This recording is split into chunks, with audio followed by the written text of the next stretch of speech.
रुक कर एक और बड़ी खबर का जो इस वक्त आ रही है आपके टीवी स्क्रीन पर।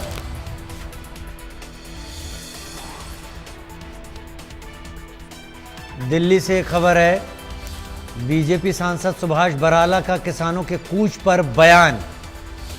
हम कितना भी अच्छा कर लें, सुभाष बराला ने कहा है, कोई ना कोई समस्या सामने आ जाती है। सुभाष बराला का बयान, हम कितना भी अच्छा कर लें कोई ना कोई समस्या सामने आ जाती है। सरकार ने किसानों के लिए बहुत काम किए हैं, किसानों के लिए पहले किसी ने कुछ नहीं किया। यही सरकार है जो लगातार किसानों के लिए काम कर रही है।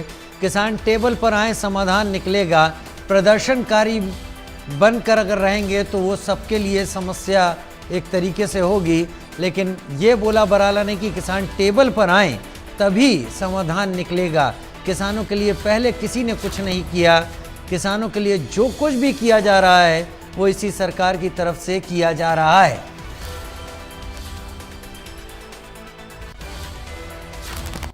हमारे साथ है राज्यसभा के सांसद एवं हरियाणा भाजपा के पूर्व अध्यक्ष सुभाष बराला जी। सर, सबसे पहले तो आज आपने प्रधानमंत्री नरेंद्र मोदी से मुलाकात करी, क्या कुछ खास चर्चा? और हमने देखा कि साथ में आज आप किसानों की जो एक पहचान कही जाती है, हल भी साथ लेकर गए। देखिए, आज बड़ी अच्छी मुलाकात माननीय प्रधानमंत्री जी से हुई है और प्रधानमंत्री जी से जब मिलते हैं, कभी भी मिले प्रधानमंत्री जी से, तो उनसे एक नई प्रेरणा उनसे हमेशा से मिलती है और उसके कारण से हमें काम करने का उत्साह मिलता है। हम लोगों में एक जो काम करने की ताकत है वो कई गुना बढ़ जाती है। इसलिए प्रधानमंत्री जी से बीच बीच में मिलना रहता है। और आज मैं प्रधानमंत्री जी से मिलने गया था क्योंकि हम तो खुद किसान हैं और किसान बहुल जो क्षेत्र है हरियाणा, उससे आते हैं। इसलिए मैं उनको स्मृति चिन्ह के रूप में एक जो हल होता है अपना परंपरागत, वो लेकर के मैं उनको भेंट करके आया हूँ। और खास चर्चा प्रधानमंत्री जी ने पीठ थपथपाई है और ये उनका निर्देश भी रहता है कि हम लोग काम अच्छा करते हैं तो और अच्छा काम पार्लियामेंट के अंदर हमारा किस प्रकार से हो, इस बात के ऊपर फोकस करें। इस प्रकार की बातें प्रधानमंत्री जी ने कही हैं। आप किसानों की बात कर रहे हो, स्मृति चिन्ह भी देके आए हो, लेकिन किसानों का दिल्ली कुछ था, फिलहाल हालांकि वो टल गया है, वापस ले लिया है। लेकिन आज जिस तरीके से सुबह शुरुआत हुई, लगातार कई विरोध हुआ, आंसू गैस के गोले छोड़े, कुछ घायल हुए, लेकिन बाद में पंधेर ने आकर के सबको वापस बुला लिया। आप एक तरफ कह रहे हो कि केंद्र सरकार अच्छा कर रही है और आप बाकायदा स्मृति चिन्ह देके आए हो, फिर क्यों किसानों का ये प्रदर्शन था, क्यों दिल्ली कूच की चेतावनी थी, क्या कारण मानते हैं? देखिए दीपक जी, किसानों का और समस्याओं का चोली दामन का साथ है, क्योंकि मैं खुद किसान हूँ। हम कितना ही अच्छा कर लें, यानी कि सरकार कितना ही अच्छा कर ले, लेकिन कहीं न कहीं किसान की समस्याएं फिर भी साथ के साथ, कोई एक समस्या समाप्त होती है, दूसरी खत्म होती है। मान लिया किसान को समय पे खाद भी मिल गया, बीज भी मिल गया, बाद में बारिश आ जाती है, कई बार बाढ़ आ जाती है, कई बार ओलावृष्टि आ जाती है, कई बार फसल ठीक से नहीं पक पाती तो फिर वो उसकी बिक्री में समस्या आ जाती है।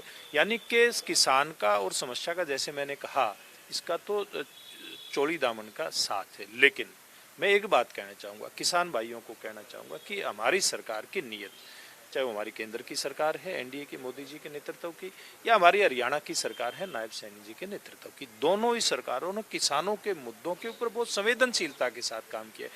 देखिए, आज किसानों को इस बात के ऊपर विचार करना चाहिए कि हरियाणा में पहले भी अपने आप को तथाकथित बड़े किसान नेता कहने वाले मुख्यमंत्री रहे हैं। क्या सारी फसलें खरीद करने की घोषणा उन्होंने कभी हरियाणा प्रदेश में की थी?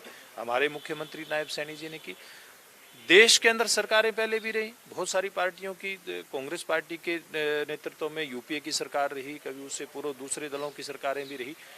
जो लागत के अंदर 50% लाभ जोड़ने का एक फार्मूला निकल करके आया। बहुत सारे हमारे किसानों के जो समस्याओं के विशेषज्ञ रहे हैं, उन्होंने इन बातों को उठाया है, लेकिन किसी ने भी इसके ऊपर आगे कदम नहीं बढ़ाया। हमारी सरकार ने मोदी जी के नेतृत्व में किसानों को लागत में 50% लाभ जोड़ करके देने का फैसला किया, उसके ऊपर काम चल रहा है। तो मैं किसान भाइयों कहना चाहता हूँ, आप नीयत समझें। हमारी सरकार की नीयत ठीक है, केंद्र की सरकार की भी, प्रदेश की सरकार की भी, और आप बातचीत की उस पे टेबल पे आइए। बातचीत से जो अन्य भी समस्याएं जो होंगी उनका समाधान भी निकलेगा और बहुत कुछ करने की इच्छा है मोदी जी की। देखिए, अगर बातचीत के जरिए अगर हमारे किसान भाई आएंगे, लेकिन किसानों को एक बात समझनी पड़ेगी, हमारी समस्याएं हैं, समस्याएं थी हैं, आगे भी रहेंगी। मैं नहीं कहता कि सारी समस्याओं का समाधान कोई मोदी जी या नायब सैनी जी चुटकी बजा करके कर देंगे, लेकिन हाँ, समस्याओं का समाधान करने की जो इच्छा है, इससे तीव्र इच्छा किसी सरकार की कभी नहीं रही। लेकिन एक अच्छी बात अभी मुझे जानकारी मिली कि किसान भाइयों ने जो दिल्ली कूच था वो रोका है। मैं समझता हूँ ये रोक करके किसान भाई बातचीत के जरिए और समस्याओं का समाधान करने के लिए आगे बढ़ेंगे। पंजाब के किसान जो आ रहे थे उन्होंने फिलहाल वापस ले लें। हरियाणा के किसानों की क्या भूमिका देखते हो इस पूरे आंदोलन में, क्योंकि फिलहाल तो उन्होंने रोक दिया है, लेकिन अभी तक भी किस तरीके की भूमिका मानते हैं हरियाणा के किसान? देखिए, किसान, हरियाणा के किसान, देखिए किसान के तो साथ रहता है हरियाणा का किसान। बेशक हरियाणा के किसान की कोई समस्या, आज हरियाणा सरकार ने मोटी मोटी समस्याओं का समाधान किया, बड़ी समस्या कोई बची नहीं है, लेकिन फिर भी हरियाणा का किसान, पंजाब का किसान, देश का किसान तो एक है। मैं हरियाणा के किसान को भी कहना चाहूँगा कि अपने पंजाब के किसान भाइयों को वो समझाने का काम करें, उनके सरकार के साथ बातचीत करवाने में अपनी उनकी भूमिका, एक बड़ी भूमिका हो सकती है हरियाणा के किसान नेताओं की, उनको भी आगे आना चाहिए। जो भी कोई समस्या है, बातचीत के माध्यम से हरियाणा के किसान भी समस्या के समाधान में अपनी भूमिका निभा सकते हैं, उनको निभानी चाहिए। चर्चा का एक अंतिम प्रश्न है, आप कहते हो कि किसानों को भी समझना चाहिए इस बात को, किसानों के समझने की बात करें, लेकिन विपक्ष की बात करें, खासकर भूपेंद्र सिंह हुड्डा ने भी कहा कि सरकार उनसे बात नहीं कर रही। 24 फसलों को आप खरीदने की बात करते हैं, लेकिन 24 वो फसलें कौन सी हैं? उनका कहना है कि कहीं ना कहीं केवल बयानबाजी है। भूपेंद्र सिंह हुड्डा लगातार इस मामले को लेकर के निशाना साध रहे हैं। आज दीपेंद्र हुड्डा ने, कांग्रेस के अन्य सांसदों ने तो पार्लियामेंट में प्रोटेस्ट भी किया। देखिए, मुझे लगता है कि हुड्डा साहब के पास अब कहने के लिए कुछ बचा तो है नहीं। अब हुड्डा साहब ये बताएं भी कौन सी फसल की बिक्री हरियाणा में नहीं हो रही है, सरकार वो करेगी। हाँ, मैं किसान भाइयों को कहना चाहता हूँ कि कांग्रेस समेत अन्य राजनीतिक दल आपके आंदोलन में अपनी राजनीतिक रोटियां सेकने के लिए आएंगे, और ये पहले हमारे हरियाणा के किसान नेताओं ने कहा भी है कि आंदोलन हमारा था और राजनीतिक रोटियां उन्होंने सेकी। मैं नहीं कह रहा, किसान नेता कह रहे हैं। ये कांग्रेस और अन्य दल अब भी अपनी राजनीतिक रोटियां सेकने का काम करेंगे।